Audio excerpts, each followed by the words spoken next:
Et maintenant, place à notre invité Sali Alassane Thiam, auteur de Mon combat pour le patrimoine africain, paru aux éditions Michel Lafon. Bonjour Sali Alassane Thiam. Bonjour madame. Merci d'avoir accepté notre invitation. Alors dans votre livre Mon combat pour le patrimoine africain, vous défendez finalement la nécessité pour l'Afrique d'exiger la restitution de ces œuvres qui ont été pillées. Est-ce que vous constatez une avancée sur cette question de la part des États africains en termes de revendications?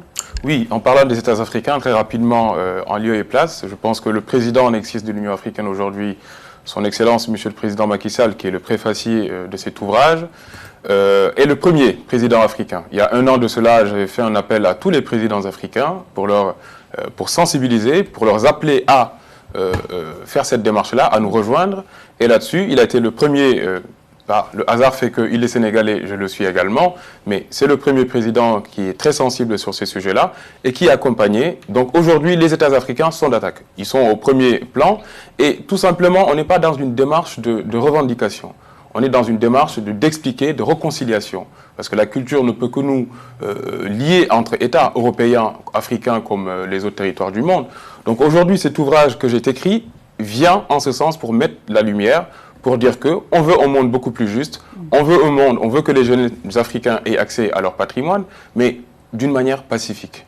Alors, le processus de restitution n'en est qu'à ses débuts, notamment en France. Est-ce que ce processus, finalement, ne devrait pas s'inscrire dans un mouvement plus général, à savoir le réexamen des provenances et des conditions de collecte de certaines œuvres? Tout à fait. Il relève très rapidement, vous avez bien fait de le rappeler, qu'il s'agit d'abord d'une démarche scientifique. C'est-à-dire qu'aujourd'hui, les pays occidentaux qui ont la majorité des objets culturels dans leurs musées, on doit les appeler sur ce terrain-là. Donc la majorité d'entre eux, c'est-à-dire que mettre ces objets dans leur collection publique et sont protégés par les lois occidentales, notamment en France, la loi de la domanialité publique qui dit que ces objets font partie désormais de notre collection publique. Maintenant, nous, Africains, on ne doit pas attendre qu'on nous propose des solutions là-dessus. C'est à nous d'inviter les États européens à venir discuter, à se mettre autour d'une table. Voici ce que je développe dans mon ouvrage, raison pour laquelle d'ailleurs je l'ai écrit, sortir de cette position victimaire, aller sur le devant du terrain et proposer des solutions. Et nous, ce que l'on propose par rapport à cette question de la restitution, dans un premier temps, c'est de dire discutons-en. Il faut qu'on discute de ce sujet, il faut qu'on se mette autour d'une table, mettre en place les conditions juridiques, les conditions législatives, les conditions de rapatriement, quels sont les projets qu'on doit mettre en place. Et là-dessus, nous, ce que l'on propose, c'est un commun accord. C'est un commun accord qui va se matérialiser sous forme de multilatéralisme d'action. Aujourd'hui, on parle de cette question de restitution n'est gérée que de manière bilatérale. C'est des pays qui ont plus ou moins des relations qui se passent très bien, qui avancent sur ce sujet-là. Mais notre ONG aujourd'hui travaille pour la promotion de tous les patrimoines africains, mais également au retour de ces objets qui vont permettre à ces peuples africains de recouvrir une certaine partie de leur histoire, de leur mémoire. Alors justement, Sali Alassane Thiam, on a vu ces derniers mois des œuvres, même ces dernières années, des œuvres être restituées. On pense notamment au Sénégal et plus récemment le Bénin. En début d'année, 26 œuvres ont été rapatriées, des œuvres qui avaient été pillées lors de la colonisation. Alors la restitution devient de plus en plus une question, on l'a dit tout à l'heure, abordée par un certain nombre de pays africains. Qu'est-ce que cela dénote finalement de l'évolution des relations entre les anciennes puissances coloniales et les anciens pays colonisés?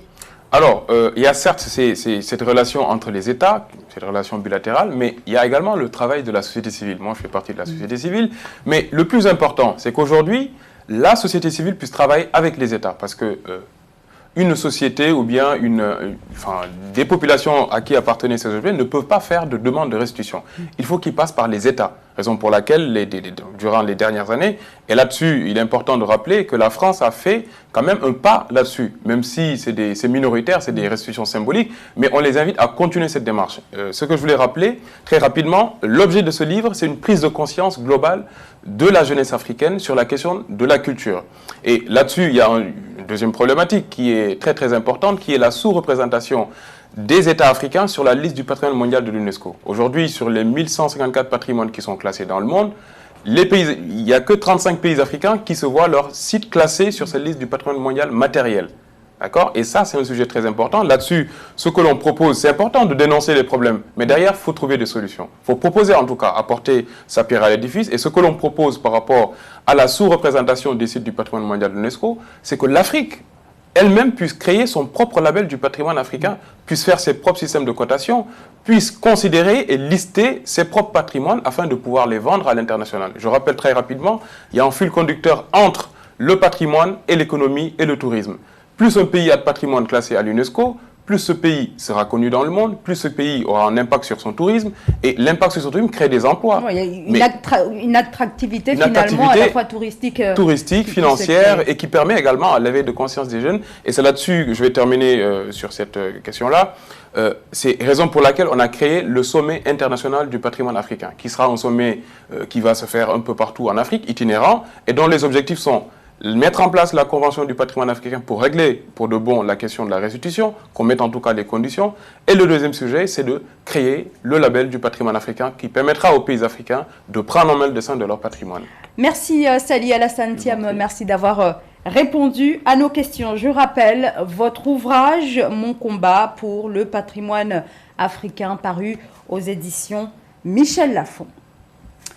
Et c'est la fin de ce journal. Merci de votre fidélité. L'information continue sur Africa 24.